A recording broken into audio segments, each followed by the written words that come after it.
Good morning, friends. Praise the Lord. Greetings to in Jesus' name. Welcome to Every Day with Jesus.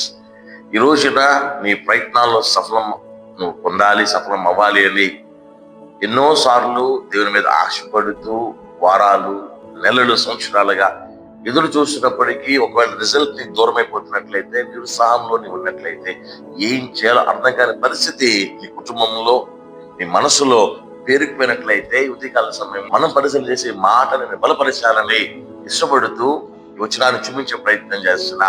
ప్రియమైన సహోదరి సహోదరుడా, యెషయా గ్రంథంలో 40వ అధ్యాయం లాస్ట్ వచనంలో ఒక మాట ఉంటుంది. యెహోవా కొరకు ఎదురు చూచువారు నూతన బలము పొందుదురు, వారు పక్షిరాజు వలె రెక్కలు చాపి పైకి ఎగురుదురు, అలయక పరిగెత్తుదురు, సొమ్మసిల్లక నడిచిపోదురు. అంటే సెకండ్ పార్ట్ ఫ్యూచర్ కనబడుతుంది. ఫస్ట్ పార్ట్ ఆ ఫ్యూచర్ సాధించాలంటే మనం ఏం చేయాలి అనే దారి కనబడుతుంది.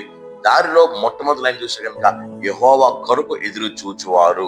దీన్ని నీకు అర్థమైన మాటలు చూపించి చెప్పే ప్రయత్నం చేస్తాను.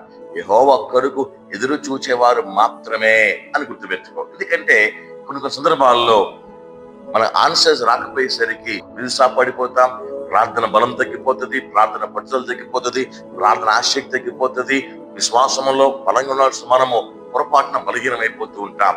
అలాగే ఈ రోజున నీ విశ్వాసం బలహీనమైపోతున్నట్లయితే కనుక జ్ఞాపకం చేస్తున్నాను, యెహోవా కొరకు ఎదురు చూచువారు మాత్రమే నూతన బలం పొందుకుంటారు. అది నువ్వై ఉండాలి. ఎందుకనంటే గమనించండి, ఒకసారి డాడీ ఆఫీస్ వెళ్తూ పిల్లలు చెప్పి వెళ్ళొచ్చు, సాయంత్రం త్వరగా వచ్చేస్తానని. So kids will start to wait for daddy's arrival. ఎదురు చూస్తా ఉన్నారు. ఎందుకంటే ఎవరికి నమ్మకం ఉంటుందో వాళ్ళు ఎదురు చూస్తారు. You go to a good best friend, వెళ్ళిన తర్వాత మెనూ చూసుకుంటాం, నచ్చిన ఐటమ్ చెప్తాం. You will wait for the chef to get the best food for you. ఆ రెస్టారెంట్ నమ్ముతున్నావు, ఎదురు చూస్తున్నాం. నీ పిల్లలు నీ నమ్ముతున్నారు, వారు నీ కొరకు ఎదురు చూస్తా ఉన్నారు. సో ఈ రోజున నువ్వు ప్రభువుని నిజంగా ఎదురు చూస్తున్నావు, బాగుంది. నిజంగా నమ్ముతున్నావా నీ పట్ల కార్యం చేస్తాడని, నీ జీవితమును మారుస్తాడని, నీ జీవితము అనేకులకు మేలుకరంగా నువ్వు సంతోషపడే నడిపిస్తాడని? Are you really trusting God? ఒక్కసారి ప్రశ్న వేసుకుందాం మన. ఎందుకంటే నిజంగా వచనంలో కాస్త పైకి ఒక మాట కనబడుతుంది. 29th వచనంలో సొమ్మసిల్లని వానికి బలమిచ్చేవాడు ఆయనే, శక్తిహీనుల బలాభివృద్ధి కలిగించేవాడు. అంటే our future completely depends upon God.